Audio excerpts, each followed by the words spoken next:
የአንጋፋው ሙዚቀኛ ነዋይ ደበበ ወጎች።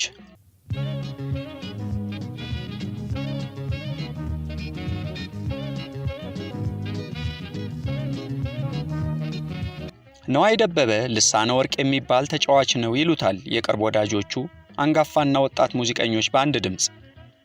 ደስታውንም ሐዘኑንም ስቆ ማሳለፍ የሚችል። ለዛሬ ነዋይ በተለያዩ ጊዜያት እንዲህ አለ እየተባሉ የተነገሩ ወጎችን እናካፍላችሁ።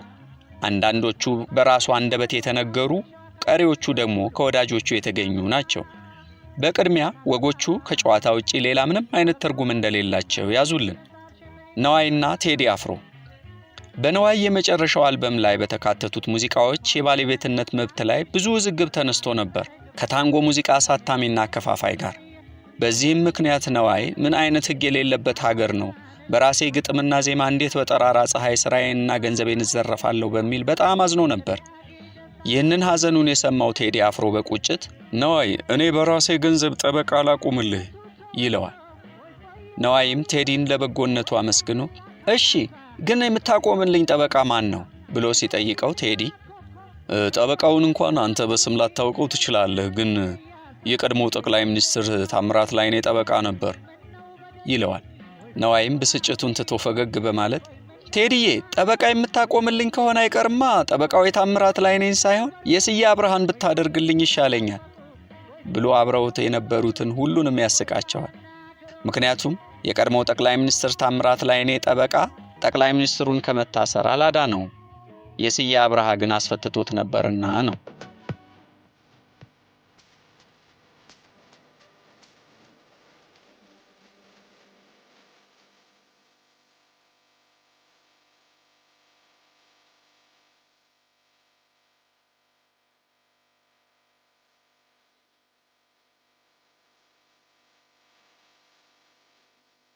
ነዋይና ጥበብ ወርቅዬ። ጥበብ ወርቅዬ የሙዚቃ ስራውን በይፋ ከማቋረጡ በፊት ለመድረክ ስራ የተለያዩ ዓለማትን ዞሯል። በአንድ ወቅት ታዲያ ጥበቡ አሜሪካን ሀገር ለሙዚቃ ዝግጅት ይሄዳል። ዳላስ አየር ማረፊያም ሲደርስ በጉዞ ሰነድ አለመሟላት ምክንያት ዝግጅቱን ሳያቀርብ በመጣበት መንገድ ወደ አዲስ አበባ ይመለሳል። ይህንን የጥበቡን መጥፎ አጋጣሚ ነዋይ ሰምቶ ኖሮ በሌላ ጊዜ ነዋይ ዳላስ አየር ማረፊያ ሆኖ አንድ ወዳጁ ስልክ ደውሎ ነዋይ የት ነህ ብሎ ይጠይቀዋል። ነዋይም ጥበቡ ወርቅዬ ማዞሪያ በማለት ይቀልዳል።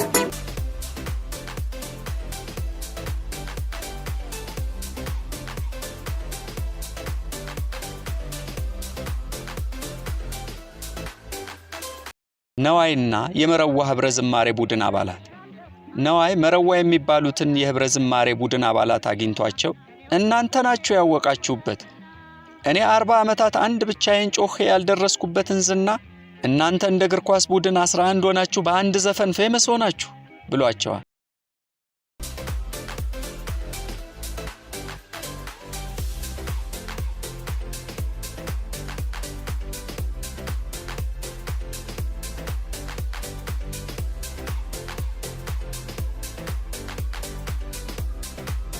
ነዋይና ሐመር መኪናው።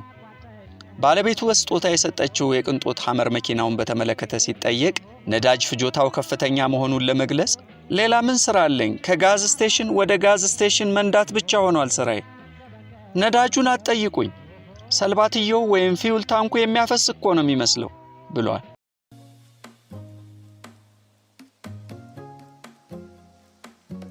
ነዋይና የመድረክ ገጠመኙ።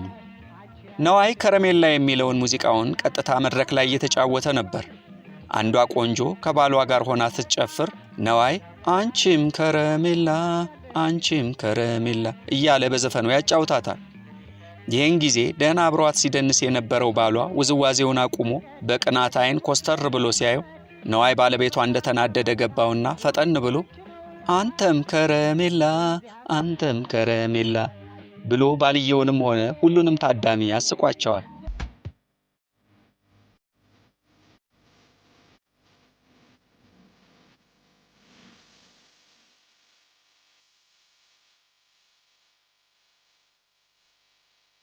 ነዋይና የፓይለት ስልጠና። ነዋይ የልጅነት አውሮፕላን ማብረር ፍላጎቱን ለማርካት በሚል አሜሪካን ሀገር በነበረ ጊዜ የአውሮፕላን አብራሪነት ስልጠና ጀምሮ ነበር ከኪቦርድ ተጫዋቹ አራያ ጋር በመሆን። ባይገፋበትም ግን ታዲያ የዚያን ሰሞን ለሚያገኘው ሰው ሁሉ ወሬው ስለ ስልጠናው ብቻ ሆኖ ነበር። የትምህርቱ ጭንቀትና ትንሽ ጉራ በጤም ጣል ብላባታለች ይላሉ ወዳጆቹ። በአንድ ወቅት ታዲያ አራያና ነዋይ አንድ ሴት ወዳጃቸውን ሊጠይቁ ቤቷ ይሄዳሉ። ቤት ገብተው ሰላምታ ከተለዋወጡ በኋላ የቤቱን መቤት ሻይ ቡና ለማለት ተጫዋቱ ብላ ወደ ወጥ ቤት ትሄዳለች። እርሷም ያዘጋጀችውን ሻይ ቡና ይዛ ወደ እነርሱ ትመጣና እዛው ሶፋው ላይ የተኛውን ወንድሟን ቀስቅሳ ከነነዋይ ጋር ታስተዋውቀዋለች። እነርሱም ሰላምታ ከተለዋወጡ በኋላ ያንኑ የለመዱትን የአውሮፕላን በረራ ስልጠና ጉዳይ ለእርሱም ይተረትሩለታል። በመጨረሻም አንተስ ወንድማችን የት ነው የምትኖረው? ምንድነው ሥራ? ብለው ሲጠይቁት እኔማ ከሀገር ቤት ነው የመጣሁት፣ አውሮፕላን አብራሪ ፓይለት ነኝ ይላቸዋል። በጊዜው ሁሉም ተያይዘው ይስቃሉ። ነዋይ ስለዚህ ገጠመኝ ጉዳይ ሲናገር ይህች ጨዋታ ግን በወዳጆቼ ቀንድና ጭራ ተጨምራባት ብዙ ደረጃ ደርሳለች ይላል።